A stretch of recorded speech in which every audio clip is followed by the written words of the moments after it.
My thoughts on the Kmart mini mechanical keyboard.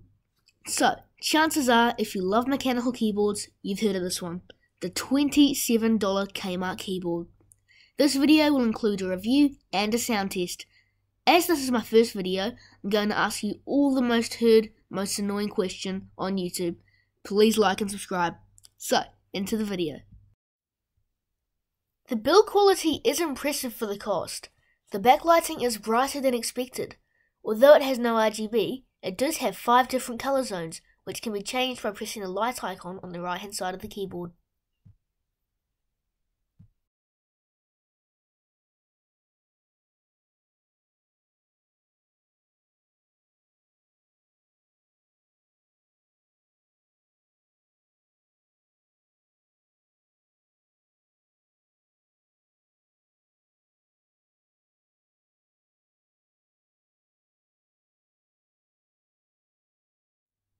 Surprisingly, the keyboard is not as flimsy as you would expect.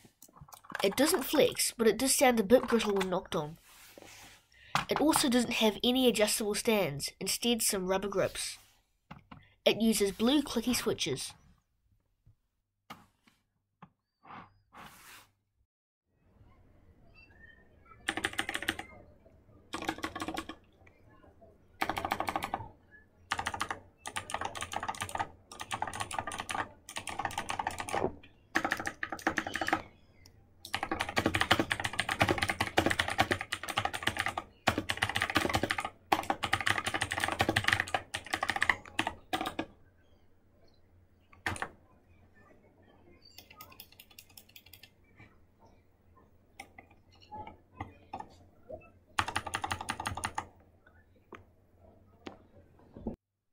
Would I recommend this? Yes, definitely. For the price of 27 New Zealand dollars or 25 Australian dollars, it is a great deal.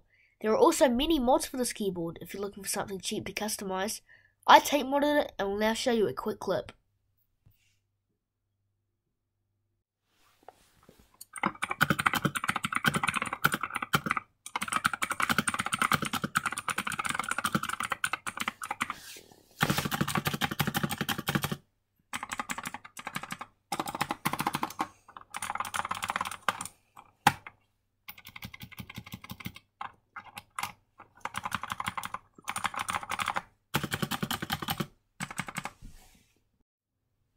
Thank you for watching my video and have a great day.